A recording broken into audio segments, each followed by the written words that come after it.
Amém ou não amém? Amém. Aleluia. Nova mensagem ali do celular, né? Graças a Deus que nós podemos ter uma equipe aí que nos ajuda. E é importante que nós estejamos sempre ligados. Eu quero trazer uma mensagem de Deus nessa noite. Deus colocou no meu coração algo para falar e algo para fazer nessa noite. Eu estava ali orando e já obtive confirmação.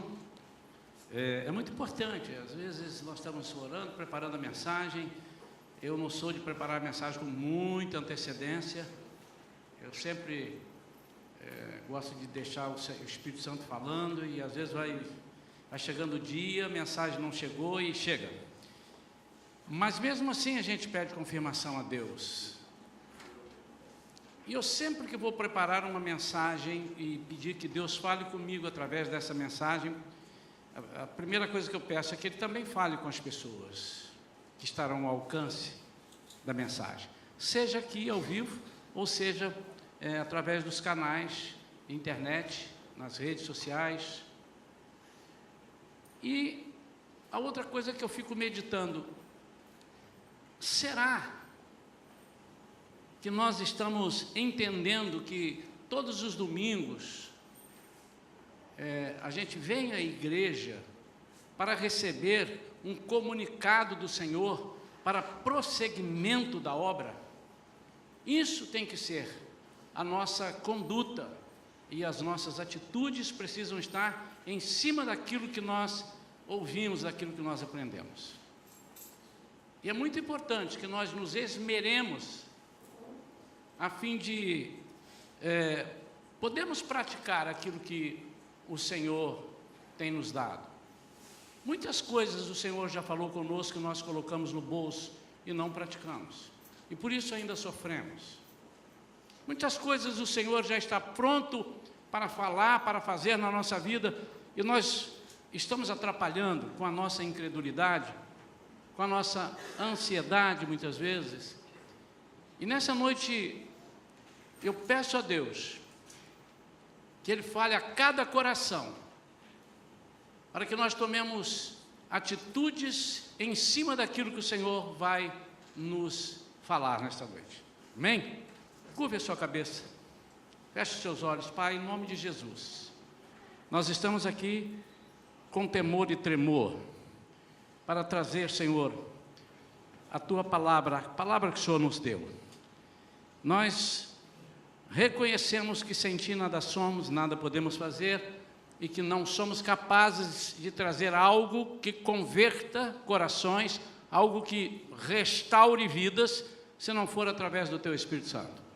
Por isso, nesta noite, meu pedido, Senhor, é que o Senhor fale profundamente e que o Teu poder haja no meio de nós. E agindo o Seu poder, nós possamos também sentir, logo ao sair daqui, a diferença que fez na nossa vida, nós crermos e colocarmos em prática. Quero proclamar nesta noite, Senhor, libertação. Quero proclamar, Senhor, nesta noite, ressurreição daquilo que era nosso e que morreu em nós. Quero proclamar nessa noite, Senhor, poder e autoridade do Seu nome sobre as nossas vidas e sobre os nossos ministérios, em nome de Jesus. Amém? Amém. A mensagem de hoje, os irmãos já viram, já deve ter passado, eu não fiquei olhando por ali, mas está consumado, está consumado. Isso é uma palavra que Jesus falou em determinado momento na cruz. E eu quero ler em João capítulo 19, versículos 28 a 30. Diz assim: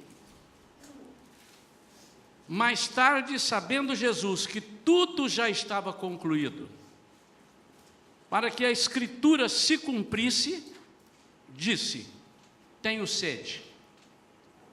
Próximo havia um cântaro cheio de vinagre, então embeberam uma esponja com vinagre, a colocaram na ponta de uma vara de isopo e a ergueram até a boca de Jesus.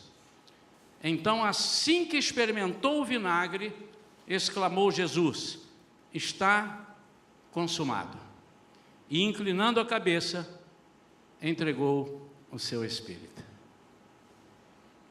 Amados, quando nós lemos a palavra de Deus, quando nós entendemos, quando nós relembramos aquilo que nós temos aprendido desde a nossa infância, talvez aqueles que são criados na igreja, mas quando a gente volta ao Antigo Testamento, nós lemos esse texto aqui e entendemos de uma maneira completamente diferente ou mais profunda do que se apenas lêssemos esse texto e disséssemos ou entendêssemos: está consumado, ok, inclinando a cabeça, entregou o seu espírito. O que está consumado? Está consumado tudo aquilo que Deus preparou no coração dele mesmo, Deus, desde antes da fundação do mundo. Está consumado aquilo que ele planejou. Ele está dizendo assim: não deu errado. Está consumado aquilo que Deus preparou para a sua igreja. Está consumado aquilo que Deus preparou para si também, com relação à eternidade. E isso é uma das afirmações mais importantes que o crente precisa ter na sua vida. Eu diria que essa é uma espada de dois gumes, essa é uma palavra, essa é uma bomba atômica que nós temos na mão e que muitas vezes não temos usado. Quando nós ouvimos pessoas que talvez por falta de leitura ou por falta de entendimento de uma explicação melhor, dizemos: Jesus não veio cumprir a lei, Jesus, nós estamos na graça, a lei acabou quando Jesus chegou. Não, nos mínimos detalhes Jesus cumpriu a lei, até o dia dele morrer ele cumpriu a lei. Como judeu, ele não faltava a festa dos judeus. E hoje de manhã nós vimos numa breve palavra, hoje não houve pregação, aliás, houve uma pregação dramatizada, muito linda, né? A propósito, eu estava ali pensando, eu queria ver se a gente mantinha um grupo permanente de teatro aqui, algumas outras mensagens, a gente fazer, mensagem de 15, 20 minutos, e para pregar dessa forma também. E eu disse que esse fato de nós entendermos a vida, a atuação de Jesus dentro dos caminhos de Deus, item por item, nos mostra que ele era obediente e que ele cumpriu a lei. Mas nós não podemos rasgar a lei e dizer assim: apaga tudo, e aqui a partir de agora, Jesus, estamos na graça, tudo aquilo que nos acusava, é verdade, não pode nos acusar. Ele mesmo disse: nenhuma condenação, através do apóstolo Paulo, nenhuma condenação há para os que estão em Cristo. Mas nós temos que entender os detalhes da morte de Jesus, quando ele foi morto, na Páscoa, porque estaria cumprindo o propósito do Cordeiro, lá no Antigo Testamento, lá no Êxodo. Então, lá, Jesus já tinha preparado, aliás, Deus já tinha tudo aqui pronto. Eu sempre falo isso: Deus é a única pessoa que faz o fim, termina, pronto, agora vamos começar tudo para chegar lá, porque eu já tenho o fim. Ele já tinha esse fim e fez isso. Mas eu quero falar nesta noite sobre o maior milagre que muitas vezes nós não atentamos e desprezamos, que é o milagre da ressurreição. Obviamente, antes dele ressurgir, tinha que morrer. Mas a ressurreição é mais importante do que a morte, porque muitos morreram e não ressuscitaram. Muitos profetas que eles comparam a Jesus morreram, mas não ressuscitaram. Então, a ressurreição significa uma série de coisas, e eu quero compartilhar aqui com os irmãos. Cristo morreu por nossos pecados, e essa morte deve ser entendida pelo menos de duas maneiras principais. A primeira, quando Jesus foi pregado na cruz, o Pai, Deus, lançou sobre ele todos os nossos pecados. Veja em 2 Coríntios 5, 21, o que diz a esse respeito? Deus fez daquele que não tinha pecado, não tinha pecado algum, nenhum pecado, a oferta por todos os nossos pecados, a fim de que nele nos tornássemos justiça de Deus. Então, a primeira coisa, quando nós entendemos a morte de cruz e, consequentemente, a ressurreição, porque se não houvesse a ressurreição, não estaria completa o pagamento, o cancelamento das nossas dívidas. Então, a primeira coisa é que todos os nossos pecados foram lançados sobre Jesus, que não tinha pecado, e o único que tinha condição de suportar todos os pecados da humanidade era Jesus. E eram muitos pecados, pecados terríveis, e Jesus então recebe isso e liquida com toda a nossa dívida, cancelando completamente a nossa dívida com relação àquilo que através de Adão nós adquirimos. Mas há uma segunda coisa que nós precisamos, mas importantíssima, e que muitas vezes nós não damos conta. E é aí que o diabo nos vence. O que é? A segunda coisa é que Jesus venceu o poder de Satanás, das trevas e da morte ao morrer por nossos pecados.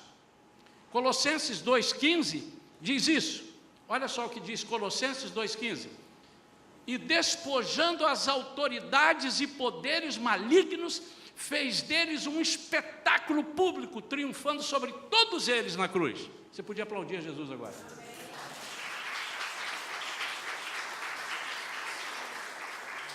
E ali ele estabeleceu a sua autoridade e poder supremos sobre todas as coisas na criação. Veja só, Efésios 1, 20 a 23, nós vamos ler. Esse mesmo poder que agiu em Cristo, ressuscitando-o dos mortos e entronizando à sua direita nas regiões celestiais, muito acima de toda potestade e autoridade, poder e domínio, e de todo nome que possa ser pronunciado, não somente nesta era, mas da mesma forma que há de vir. Também sujeitou tudo o que existe debaixo de seus pés, e o designou cabeça sobre absolutamente tudo que há, e o concedeu à igreja, que é o seu corpo, a plenitude daquele que satisfaz tudo quanto existe em toda e qualquer circunstância. Agora você tem que rachar de aplaudir. Ah, é muito pouco, você não entendeu, O que a palavra de Deus está dizendo aqui é que não só Jesus perdoou os nossos pecados, pagou a nossa dívida, mas ele acabou com a autoridade e disse assim: não tem autoridade nem em cima, nem embaixo, nem em lugar nenhum, a não ser a minha autoridade. Ele despojou todo mundo, pegou para ele e disse: igreja, vocês estão comigo. Fiquei nervoso agora. Caramba, é muita coisa. E agora eu te pergunto, você se dá conta da autoridade que Deus te deu? No nome dEle. É por isso, irmãos, que muitas vezes a gente fica assim: aquele irmão, que autoridade, orou, o demônio foi embora, orou, a enfermidade saiu, orou, a pessoa fez isso ou fez aquilo. É para todos nós, é para a igreja, é para o corpo dEle. E isso para Jesus é um troféu. Quando ele percebe que isso funciona na igreja, é um troféu para ele. Ele disse: eu fui vitorioso. Mas muitas vezes nós não entendemos como corpo. E porque não entendemos, nós travamos a vitória de Jesus nas nossas vidas, nas vidas dos outros através das nossas vidas. E isso nós precisamos, de uma vez por todas, exercer esse direito que o Senhor nos deu. Resumindo então, a sua morte sobre a cruz tanto pagou totalmente a pena de nossos pecados, como derrotou completamente o poder do maligno, o poder do pecado, as potestades, absolutamente tudo está sob os seus pés e a sua autoridade. O que isso representa? E o que isso deve significar para nós? A ressurreição de Cristo foi a prova de toda vitória. Não adiantava morrer, precisava sair vivo do outro lado para comprovar a vitória. Quer ver uma coisa? Em Romanos 8, versículo 34, olha o que ele diz lá: quem os condenará? Foi Cristo Jesus que morreu, e mais, em algumas versões, antes. Aí dá a impressão de, olha, morreu antes, foi ele que ressuscitou? Como é que ele ressuscitou antes de morrer? Não, esse antes, tanto que agora, buscando um pouco mais do original, ele está dizendo, quem os condenará? Foi Cristo Jesus que morreu, e mais, ele ressuscitou, ele não só morreu, mas, mais do que morrer, ele ressuscitou dentre os mortos, está à direita de Deus, e também intercede a nosso favor. Então, precisava acontecer isso, O que o inimigo não contava é com essa astúcia do Espírito Santo, astúcia de Deus. Em os filmes que a gente vê, Paixão de Cristo e tudo, você vê Jesus morrendo na cruz e uma pessoa figurando lá, o diabo mostrando e rindo. Para ele dizer assim, consegui. E olha o que quero que os irmãos relembrem, tanto no que está nos filmes que passam, mas retrata o que está na Bíblia, confundiu alguns crentes, alguns discípulos, ou todos eles, que andavam com Jesus e ficaram ali com ele cerca de 3 anos e meio, ouvindo diretamente, vendo ao vivo e a cores os milagres, participando, recebendo dele poder em 2 oportunidades, foram em 12, depois foram em 70, e vendo, e eles falam, o que eles disseram? Acabou. O que você vai fazer? Vou fazer o que eu sei, o que você sabe? Vou pescar. E eles voltaram. Por quê? Porque o poder do maligno era tão grande, e ele tem uma influência tão grande. Anote isso, meu amado, o poder do maligno é muito grande, e ele tem uma influência muito grande. Muitas vezes, nós crentes não estamos endemoniados, mas nos deixamos ser influenciados pelo maligno. Aquela vez que Jesus falou, Pedro, aí disse, não, o senhor não vai para Jerusalém, não, o senhor não vai, não, se o senhor for, aqui não passa, tem que me matar, ele disse, arreda-te de mim, Satanás. Ele não estava falando com Satanás, mas com a influência de Satanás sobre a vida de Pedro. Pedro não estava possesso de Satanás, mas ele estava usando a influência. O que é influência? Influência negativa, influência contrária à influência de Deus. Quantos estão entendendo disso? Amém, eu estou entendendo. Então isso, quando o diabo viu, ele disse, pronto, ele deve ter dito para os diabinhos dele, está consumado. O diabo deve ter dito, isso não está na Bíblia não, viu? Mas ele deve ter pensado, resolvemos. Sofremos com esse tal de Jesus, hein? Que camarada difícil de morrer, hein? Que camarada difícil de vencer. Tentei vencer no deserto, não deu, tentei vencer ali, não deu, mas agora ali, estou vendo aqui, E quando o diabo percebe que ele tem plateia, aí ele cresce, e ele usa essa plateia, e fomenta essa plateia, para que a mentira aconteça. Mas o que Jesus quer que nós nos lembremos, é dos textos que nós acabamos de ler, que ele venceu a morte, ele ressuscitou, e a importância dele ressuscitar, é maior, no sentido, os irmãos estão entendendo, no sentido de vitória, é maior, por quê? ele não só morreu, mas ele acabou com os planos do diabo. O diabo não contava com a astúcia de Deus nesse quesito. Mas a ressurreição nos mostra, então, uma coisa que é tremenda. Nós não podemos fazer nada por nós mesmos, mas temos feito, ou temos tentado fazer. Quando nós tentarmos fazer alguma coisa que resolva os problemas que já foram resolvidos por Jesus, muita confusão acontece na cabeça do crente, e o diabo entra no meio. Onde tem uma confusão, o diabo gosta. Ele entra no meio da confusão, ele dá mais confusão. Quando você começa a demonstrar que está sem fé e começa a murmurar, ele entra, ele aumenta essa confusão na sua vida. Isso é tremendo, irmão. Esse é o papel dele. Pastor, mas não podia ser assim, mas não foi delegado a ele fazer isso. Isso só vai terminar depois que acabar o milênio. Quando no último ato que Jesus chamar para a sua direita, vinde benditos do meu Pai, ele vai mandar para lá a morte e vai mandar o inferno, vai mandar Satanás, tudo isso vai estar confinado para nunca mais sair daquele lugar. Aliás, irmãos, os principais teólogos, a gente tem estudado e visto na Bíblia e tudo, comentaristas, tudo indica não, será esse lugar. O inferno ainda não existe hoje, viu, irmãos? Muita gente fala, vai para o inferno. Ele pode ir para um lugar aguardar o inferno.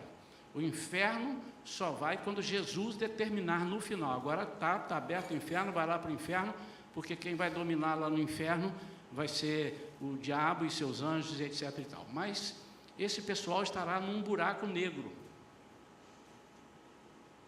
Pode ler os melhores comentários bíblicos no universo, que ninguém sabe onde está, mas agora descobriram um buraco negro, que eu até esqueci, eu ia anotar, sobre a dimensão, diz que é um negócio absurdamente, porque para caber muito gente ruim vai ter que ser em um lugar lá. E é um buraco negro, escuro, onde eu já expliquei isso aqui, a Bíblia mostrou, nós não vamos ver as pessoas, a escuridão é tão densa que nós vamos conseguir apalpar a escuridão. Então a ressurreição mostra que nós não podemos fazer nada por nós mesmos, porque Jesus foi eleito como o único, foi comissionado como o único que poderia fazer. E se ele foi comissionado assim, não tente tirar dele. Você está querendo ser um outro Jesus. Segundo, tudo que tentarmos fazer com as nossas forças, nós estamos desconsiderando a sua vitória. Já está feito, já está consumado. Eu queria que, eu não sou de ficar pedindo para repetir, mas isso aqui pode repetir, porque não se trata de você concordar ou não comigo, está na Bíblia. Repete comigo, está consumado. Por que você vai fazer alguma coisa que já está consumada? Por que você vai meter a sua colher enferrujada para resolver um problema que Jesus já resolveu? Mas ele, além de morrer na cruz, nos dar essa vitória e sobrepujar, aniquilar as autoridades malignas e tudo que estava reinando e mandando, ele toma a chave, ele assume a liderança, ele agora, a Bíblia diz que ele cancela. Uma coisa é perdoar, outra coisa é cancelar. Cancela a escrita de dívida. Em Colossenses 2,14, ele diz, e cancelou a escrita de dívida que consistia em ordenanças e que nos era contrária. Ele a removeu completamente, pregando-a na cruz. Irmãos, o significado disso é profundo. Ele não só pagou, ele cancelou toda a dívida e disse, onde está essa dívida? Para que todas as pessoas que olharem para a cruz. Por isso que às vezes eu estou conversando com alguém, aconselhando, e disse assim, olha, isso você não consegue fazer, não é? Não, então olha para a cruz. Tudo aquilo que nós acharmos que nós não temos condição de perdoar, de alcançar, de resolver, a Bíblia diz, olha para a cruz, porque quando você olhar para a cruz, você vai ver uma escrita de dívida cancelada, e diz a palavra de Deus que ela foi pregada na cruz. Então ela não foi só paga, ela foi pregada, ela está lá para morrer, para definitivamente terminar em relação à sua vida. Diante disso, nós precisamos aceitar que toda a nossa acusação e dívida foi paga por Jesus, e que somente Ele poderia ter pago. Quando você tenta pagar alguma dívida sua, ou seja, o que é pagar uma dívida sua? Quando você tem uma falha, quando você tem um pecado, quando você tem um problema, e você tenta resolver pelos meios naturais, você está reivindicando aquela dívida que foi cancelada, chamando para que ela venha à tona, que você vai resolver. É simples assim. E todas as vezes que você faz isso, você tira a autoridade de Jesus naquilo que já está consumado. Segundo, nós precisamos entender que qualquer esforço que façamos para resolver essas nossas pendências, além de anularmos a vitória e o feito de Jesus, diz a Bíblia que nós nos tornamos anátemas. Nos tornamos anátemas. O que é anátema? Anátema, se você entrar no dicionário, vai dizer, precisa olhar na Bíblia só, é uma doutrina contrária a qualquer verdade do Evangelho. Escreva isso. Anátema é uma doutrina contrária a qualquer verdade do Evangelho. Tudo que é verdade do Evangelho, tudo que Jesus plantou, você fez diferente, você é anátema. A desobediência é uma anátema. Quando nós somos desobedientes, Acã foi desobediente, e Deus falou para Josué, há um anátema entre nós. Tudo aquilo que é tentado fazer, é como se fosse o fogo estranho no altar. É você querer apresentar um outro evangelho. Quantos estão entendendo isso? É querer você usar talvez a sua sabedoria, a sua influência, a sua perspicácia. E aí você pode se tornar um anátema. Porque há coisas que você não pode fazer, não deve fazer, não tem menor condição de fazer, está proibido de fazer. Com relação à sua vitória. Você não pode anular o que Jesus fez. O que nós precisamos entender é muito simples, irmãos. Por isso é que nós somos chamados de mais que vencedores. Jesus fez, Ele pagou, Ele não só pagou, mas Ele colocou sob seus pés aqueles que tinham autoridade, sujeitou-os à autoridade dEle, e Ele disse assim, você não precisa fazer nada. Irmãos, por isso é que, com todo amor, nós explicamos às pessoas certos sacrifícios que as pessoas estão fazendo, certas crendices que as pessoas têm. Tudo isso que nós tentamos fazer com sacrifício de andar de joelho até ali, ajoelhado, né? Que de joelho, todo mundo que anda, anda de joelho, ninguém pode tirar o joelho para andar, né? Anda ajoelhado, anda não sei o quê, e fica lá se machucando por alguma coisa. Ele está anulando aquilo que Jesus fez, você não precisa fazer nada.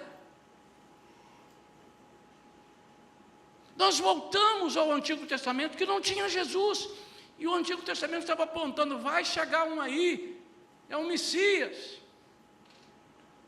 e esse Messias É o único que tem condição de fazer tudo. E nós vamos lá, recebemos esse Messias, ele faz tudo, mas na hora H eu volto lá no Antigo Testamento para perguntar a Moisés como é que faz. Para perguntar a Josué como é que eu vou fazer. Para perguntar a Abraão como é que é. Para falar com Jacó para me dar um conselho. Quantos irmãos estão entendendo isso? Mas isso não está anulando a vida de Jacó, a vida de Abraão, a vida de Moisés, a vida de ninguém.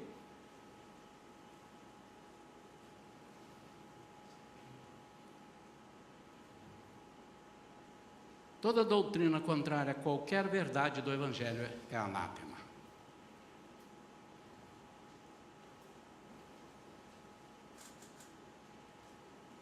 Eu creio que nesse momento, alguns irmãos já devem ter caminhado mais além. Eles devem estar dizendo, por que eu tenho esse problema então, meu Deus? Se Jesus encerrou na cruz, por que essa coisa ainda continua comigo e não foi embora? Por quê? A resposta está aí, talvez, você já tenha, quem sabe você já esteja dizendo, eu não consigo me livrar desse ou daquele problema, desse ou daquele pecado, desse ou daquela falha, eu não consigo. Por quê? A resposta está aí, porque você está querendo anular a vitória triunfante de Jesus e querendo fazer com as suas próprias mãos, sem perceber. Pastor, e como é que é feito isto? Nós vamos ver agora como é que é feito isso. Mas antes de vermos, eu quero te dizer que se essa dívida que Jesus cancelou, essa vitória que Jesus colocou na cruz para você, se ela não está lá, é porque você pegou de lá. Se você não deixou lá, não foi o diabo que teve o poder de tirar. Por quê? Por que o diabo não teve poder de tirar? O diabo tem poder de tirar, irmãos? O diabo tem poder de tirar, irmãos? Responda para mim assim com a mão. Tem poder? Não. Por quê? Dentro da mensagem de hoje, por que o diabo não tem poder de tirar e não tem poder algum? Por quê? Fala bem alto para sair na gravação. Hein? E o que significa estar consumado? Com relação a isso que eu estou falando. O diabo está debaixo dos pés, debaixo da autoridade de Jesus. Nós lemos esse texto. Então, todas as vezes que o inimigo falar com você, usando pessoas, porque ele não vai falar assim, ele vai mandar alguém falar. E alguém vai dizer, isso aí não dá certo, não, vou lá e falar, não vai dar certo. Ó, você está com esse problema? Isso é o diabo falando.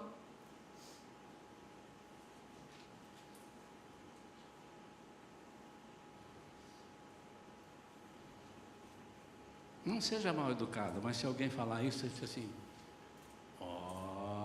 eu conheço essa voz, hein? A pessoa vai tomar um susto. Como é que nós fazemos isso? Algumas pessoas estão aqui e outras estão ao alcance dessa mensagem, vendo agora. Pode ser que você não esteja lá, pode ser que você esteja aqui. Você está vendo.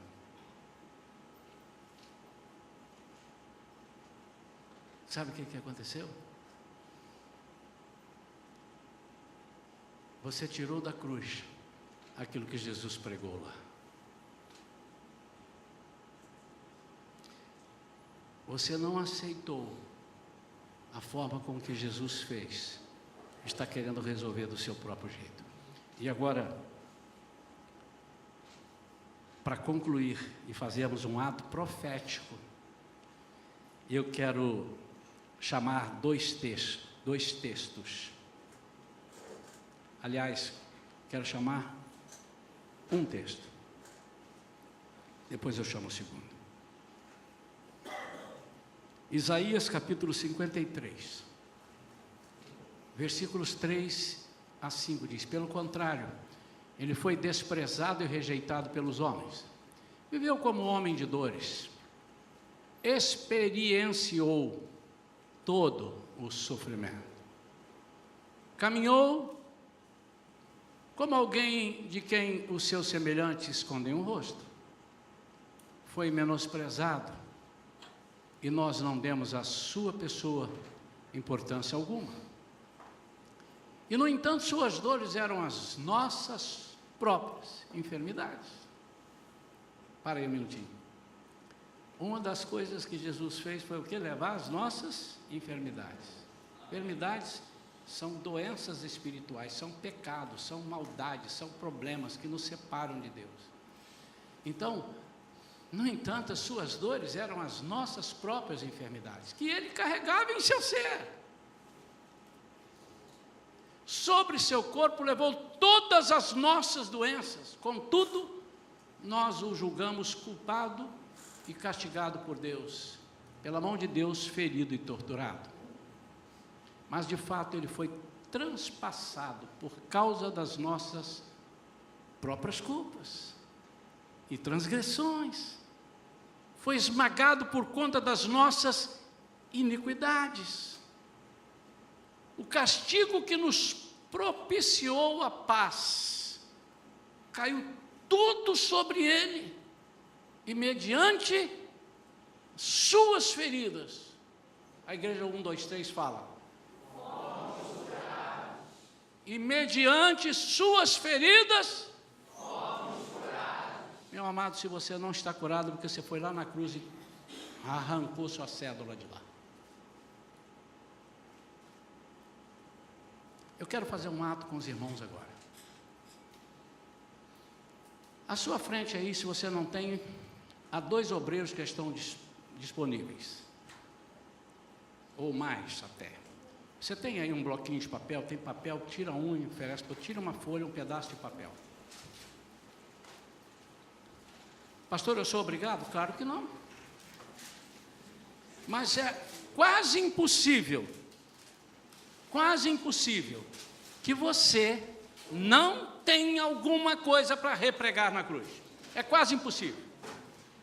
Então agora você vai pensar aquilo que tem te tirado o equilíbrio, a emoção, tem te desestruturado, tem te feito chorar, tem te levado a derrotas, tem feito de você uma pessoa amarga, tem te dado tristeza, tem te dado angústia, tudo de ruim, uma ou mais coisas que você tem.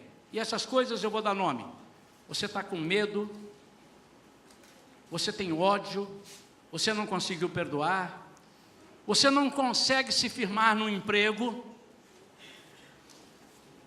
E aí estão de fora aqueles que não estudam, não fazem nada e querem se firmar no emprego. Não vai firmar não. E não traz para Jesus essa responsabilidade não, que Ele não vai fazer para você não. Você tem que ser bom funcionário, tem que estudar, tem que fazer as coisas. Mas eu digo, aqueles que indevidamente, injustamente, estão sofrendo nos seus empregos. A irmã que me pediu, ela está aqui, ela nem sabia que eu ia pregar isso. Eu já guardei e falei assim, vai ser domingo, já estava pronta a mensagem. Estou sendo perseguida por 3 pessoas, ela deu os nomes, eu guardei, vamos orar, estamos orando. Ela não sabe, mas eu estou orando, eu falei que ia orar. Ela deu os nomes ainda. Você vai escrever, perseguição. O que você quer se livrar?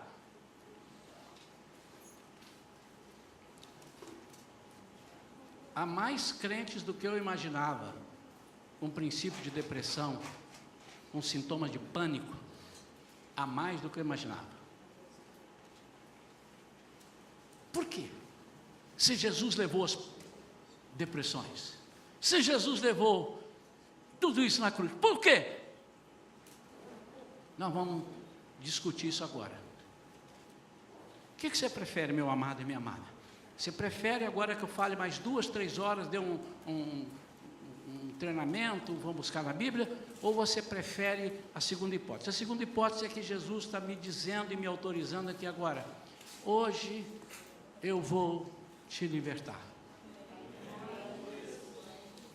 Quantos preferem essa segunda hipótese? Mas você vai precisar de fazer a sua parte. E conquanto Jesus saiba o que você tem, mas Ele não entra na sua vida para mexer em nada que você não autoriza. Se você tem um vício, você pode ficar descansado. Jesus não vai tirar o seu vício, se você não disser: Jesus, tira esse vício. Se você não autorizar, Ele vai entender que você gosta daquilo, e Jesus não violenta a vontade de ninguém. Ok? Você vai escrever nesse papel, dobra só uma vezinha. Não precisa dobrar muito não, só uma vezinha. Os irmãos vão estar aqui com 3, ali, ó, com a fita crepe. Eles vão te dar um pedacinho de fita crepe assim, ó. Você vai sair daí, passando pelo meio. Você vai subir por ali. Não, você vai vir por aqui e descer por lá. Você vai passar em cima do altar com o seu papel, que você vai receber por aqui. Pode vir, irmãos? Os irmãos que vão ajudar. Pode ficar alguém aqui na frente, pode ficar aí no meio, para ir adiantando o processo. Você vai trazer esse papel com a crepe que ela vai te dar. Me dá um pedacinho de crepe aí, minha amada. Ela, corta na mão. Você vai pegar e fazer isso assim no seu papel, ó. Você vai vir aqui. Um pouquinho mais para lá por causa da caixa, meu irmão, meu Joel. E vai, em algum lugar da cruz, você vai colar o seu problema. O que a Bíblia diz? Que foi cravado. Ah, pastor Isaías, mas já foi cravado. Nós vamos cravar o que não foi cravado. Nós vamos cravar aquilo que você não deixou Jesus cravar. Ele cravou aquilo que você entregou. Aquilo que você não está entregando, Ele não vai cravar. E Ele vai lá. Está dito aqui na Bíblia que Ele cravou na cruz. Irmãos, isso é um ato profético. Que todas as vezes, a partir de hoje, já amanhã de manhã, todas as vezes, que esse problema te assaltar, que esse problema te... Aí você diz assim: ei, procura, não tem nada comigo. Está lá na cruz. E aí o diabo que foi vencido na cruz, ele vai chegar, porque ele é danado, ele vai chegar: eu vou tirar lá. Mas quando ele for meter a mão aqui para tirar, ele vai levar um solavanco. Por quê? Porque segundo o texto que eu li, ele foi derrotado num espetáculo. A Bíblia diz esse termo, que vocês ouviram ler. E subjugou todas as potestades, e passou essa vitória a você. Significa dizer, meu amado, que todas as vezes que você tiver esse e outros problemas, você não precisa cortar um papel, vir aqui à igreja, pedir autorização, ir ali na cruz e pregar. Mas hoje é um ato simbólico daquilo que você diz assim: do lado de lá da linha, Satanás, eu fui liberto. E Jesus apagou todo, não só apagou, mas cancelou a minha dívida. Cancelou aquilo que me maltratava. E eu agora sou liberto pelo sangue de Jesus. Amém? Todos que tiverem. E eu vou te dar aqui um pouquinho. Quem sabe, Carlinhos, toca aqui, ou a Vânia, ou a Flávia, toca aqui alguma coisa suave, vai tocando para os irmãos irem escrevendo. Mas escreva não por escrever, escreva dizendo assim: demônio, você vai morrer agora, esse problema vai acabar agora. Você vai escrevendo, se eu creio, e já pega lá o papel, e já escreve, pega ali a fita, já agora você se lascou todo, porque vai ficar lá, cravado na cruz. Irmão, seja o que for, pastor, o que for, tudo aquilo que não te deixa ser uma pessoa vitoriosa, não é que não te deixa ter problema, tá, irmão? Eu não estou aqui, ó, seus problemas acabaram, não tem isso aqui. As suas vitórias é que não podem acabar. Então, sinal que haverá lutas. Quantos entenderam? Quantos estão prontos? Então podemos vir nesse ato profético. E depois, já deixe o último texto para mim, nós vamos ler.